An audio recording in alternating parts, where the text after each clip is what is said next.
Hello ladies and gentlemen, and welcome to the close-up round of day 1 of round 7, the National Horseboarding Championships here at Cheshire. And I am feeling pretty exhausted with all the commentary. Stumbling over your words now. Yeah, what a day. What a day. But we'll start with the novice class. We've already said there's only one team in the novice class, that's Chasing Tails, and I think they've been having a bit of fun. Like, they struggled again, they crashed out on 2 of their runs this afternoon, but then they improved their time by a second in their 3rd run, and then they did their 4th run as well, pretty much straight away afterwards, which they slowed down again. So their best time of the day was 64.53. And obviously that puts them in first place because they're not racing against anybody. But it was, as we've said, it is about experience for them, and that was showing today because, as you pointed out in this morning's video, that the horse rider is leaving the board rider behind the turn a little bit, and as me and Ross were doing the commentary, we spotted that as well. Like, they were definitely being left behind. So it's just about taking a wider line, and everyone learning to work together. Also, I think it comes down to Ash.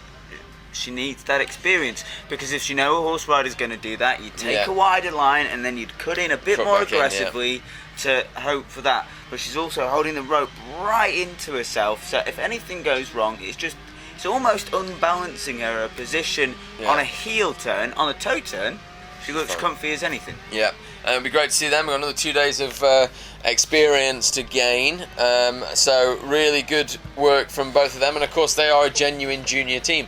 I mean, you think about Elodie's team, in it to win it. You know, they were going to be here this weekend, unfortunately not made it, but it'd be interesting to see them go against. But of course, in it to win it are now in the intermediate category, so but it'd be interesting if we actually do get enough teams to develop a junior category on their own, how they'll do it, and of course they'll be one of those first teams to be there.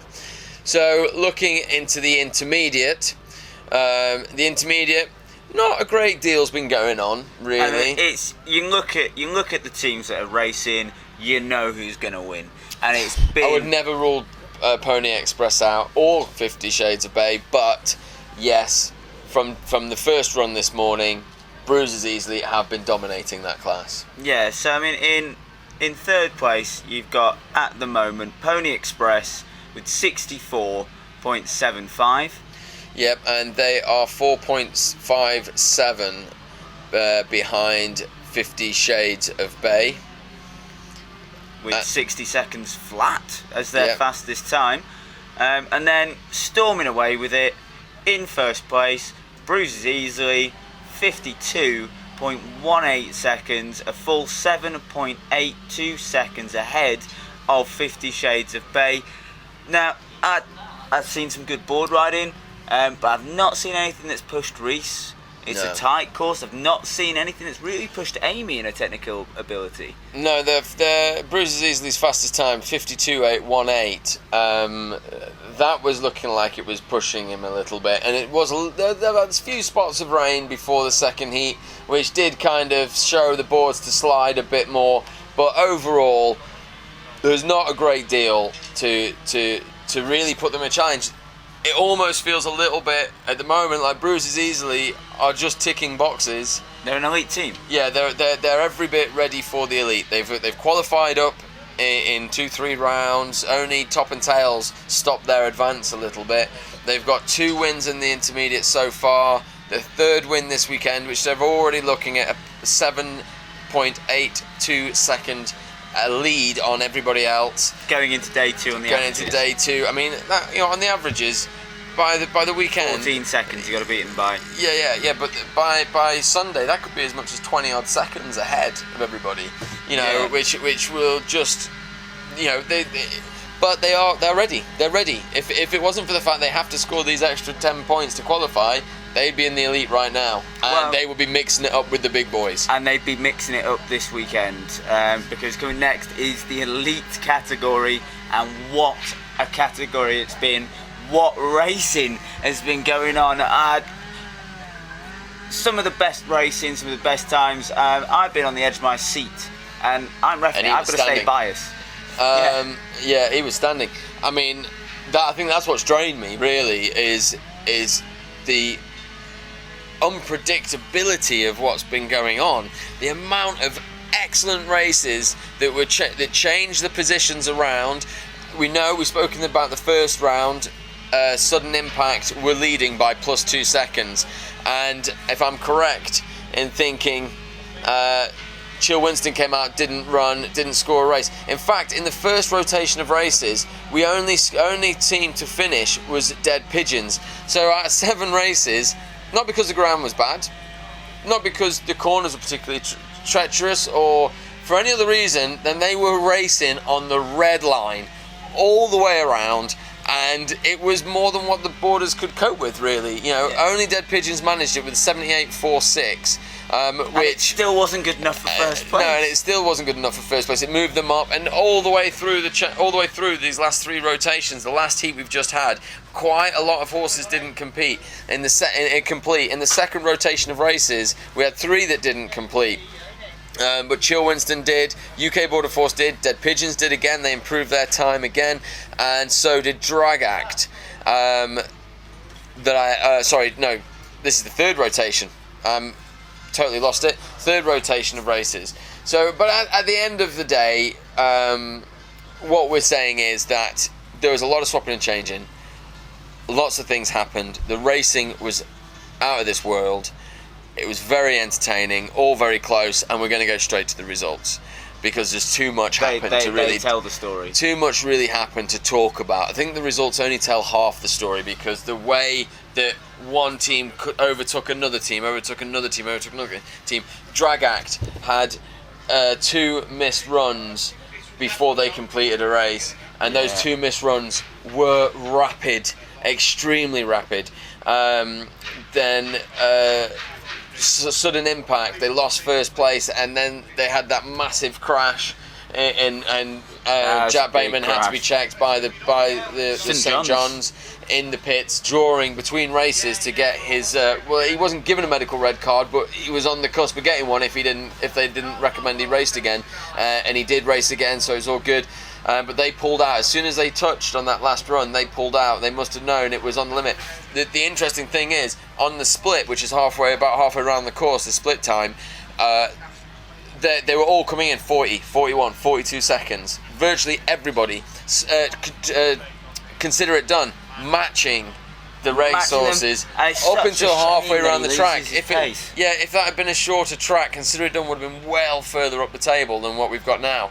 But so here are the results. At the end of day 1, round 7, Cheshire, in 7th place is Despicable Minions with 95.95, which was a great improvement from their morning races. Despicable Minions this morning and started at 112 seconds, so 17-second improvement. Yeah, in 6th place, really pushing the limit as well, but just not quite keeping up with everyone, is Consider It Done with 83.2. That's 3.9 seconds behind 5th place.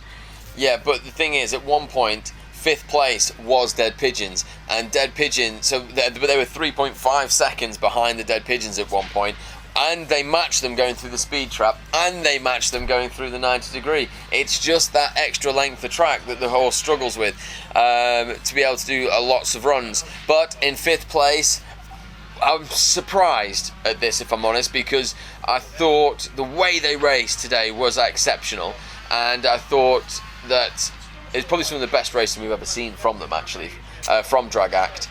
And I thought they're going to pull one out of the bag in a minute, which is going to put them in the top 3, possibly even 1st place the way that they were going. But they had a few problems. They broke their harness. They had a bit of a funny fall. Maybe that was when they went onto the weave. Maybe that was when they broke the harness, because Matt just seemed to come away from the horse. No. That was, he came onto that run. He stopped, and his board, he managed to stop it. We've seen it happen to Rich Team 100 times, where the board does a little jump, and it would have slammed him into the floor. It started to happen, he just let go. He was not prepared to hit the deck as hard. Yeah, but they were pushing, again, they're redlining it. So in 5th place is Drag Act with 79.30. almost a little bit like, I almost wanted them to do better on that. Well, and almost like they deserve to do better. But there's not a lot between 5th and 1st, in fairness. So, there's not a lot in it at all. But in 4th, and I thought they were going to be higher, I have to say they were pushing the limit. And this morning, they were hitting times of 77 and getting touches and being 79. So yeah, the touches are what let them down. Sat in 4th place with 78.37 seconds is UK Border Force. Hamilton, their new horse coming in. Yeah, clocking 25, I believe. Hasn't raced in a year. 25 mile an hour. Straight back into it. She took a bit steady and look at them go. Yeah, I mean, they did get to a little. I thought they tried to take the weave at one point a little bit too quickly, and that's why she nearly came over the handlebars. But and that's they've just got to take the weave steadier. The horse is fast everywhere else, but he just can't. He's not fast on the weave. But we say that 5th place is Dragax 79.30. They are 0.93 of a second behind UK Border Force with 78.37. In 3rd place is Dead Pigeons with 77.75. So UK Border Force is 0.62 of a second behind Dead Pigeons.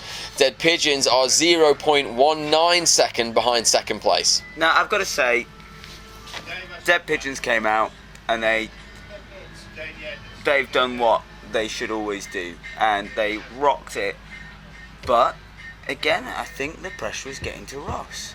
I can see it, and I've never watched it in his boarding where he's been under pressure, and it's almost like he's forcing too much. He's not got the same chilled, relaxed kind of attitude and vibe about his boarding. He looks a bit tenser, and it's showing. Yeah, it's getting serious now. It is genuinely getting serious towards the end of the season, and we were talking, Ross, with the commentary in the other arena, and he's like, no, this sport is getting serious, and it's starting to come down to, the fact of the board riders need to be physically fit. They can't just rock and roll and party all the time. They've got to actually do some training. Is that why we stopped? That's why we retired. Yeah. So but 77.75. 2nd place, Sudden Impact. So they started the second heat in 1st, but they're now in 2nd place with 77.56, which means that between 3rd and 2nd is 0.19 of a second. Isn't a lot. It's like it's a tiny bit. It's the tiniest step to the left or right, and that's 0.19 of a second over half a mile. I mean, talk about photo finish. If this was a horse race with them all running out there, they'd all be passing the line at basically the same time, and you'd be trying to pick out who had won it. Sudden Impact, 77.56. They were really, really pushing it. That we'll get a video up of Jack Bateman's fall. I was stood. You attended him, yeah. You attended him directly after the fall. I mean, I saw it from the commentary box, and I thought, that's a heavy fall. That is a really heavy fall. Well, he said to me, what's the one thing you don't say to the referee? He turned around to me and he said, everything just went white. At which point, I wanted to give him a medical red. We sent him back to the pits. We got St John's. I mean, he contested that quite vigorously. I've seen the video already. You can see him going, why are you giving me a thing? Well, because you've just knocked your head quite hard. But we got him checked out during the races, so he was able to continue, which is what the medical red is. Get yourself checked out. But they did really well. 2nd place. I feel a bit bad for them because they went out there and they really, really pushed the limit. Yeah. And really, I'd have liked to have seen them in 1st. But I have to say, you could say that though about any of the top 5 teams today. Deserve to be in 1st place. Any of them. They all raced hard enough to be in 1st place. But the one team that is in 1st place is Chill Winston with 76.61 and a lead going into day 2 of 0.195 of a second. So just to put that into perspective, between 5th and 1st, there's not a single second between any of the positions. And there's only less than 2 seconds between 5th. And 5th and 1st, over half a mile. We haven't seen that kind of closeness since Tame 2014. Yeah, It's an amazing testament to the competitiveness of the sport, the fitness of the horses, the athleticism of the board riders, as much as they might want to admit it. But this is where it starts to pay now. The toll has to be paid because they've had their first day. They've all had a few crashes. They're going to be knocked about a little bit, and tomorrow they've got to get up and do it again at the same speed, at the same rate as they raced today, and then on Monday they've got to get up and do it again if they want these 10 points and the largest chunk of that £1,000 prize money. I have to say though, my prediction yesterday, in first place at the moment, Chill Winston, Charlie Buss, Ryan. I said I think that's where it's going to go, and I've just got to say winning on that one. Well, eventually you'll be right at some point in your life. It does happen. It's a bit like if you put a load of monkeys down and with a typewriter, eventually they're the whole works of Shakespeare. So going on to the cheers, mate. the random chance of you getting anything right. No. In fairness, your prediction was correct and mine wasn't. I'm not bitter at all. So tomorrow we have more horseboarding here at Round 7, Cheshire. Come down to the Cheshire Showground and see what is developing to be possibly one of the closest rounds of competition we have ever seen in horseboarding history. Oh, and it's going to happen over 3 days. That's another 2 days of races. But it's not only the horseboarding that's worth coming to Living Heritage to see. You've got the chainsaws. They've got the World Champion Chainsaw competition going on. That's amazing, the stuff they're doing there. They've got the Motorbike Mania. They've got stalls. Stunt Mania. Stunt Mania. Sorry, they've got stalls all over the arena, all over the showground. 2 arenas worth of attractions. Come down, and on top of it all, the cherry on the cake is Horseboarding UK. See you soon. Winning.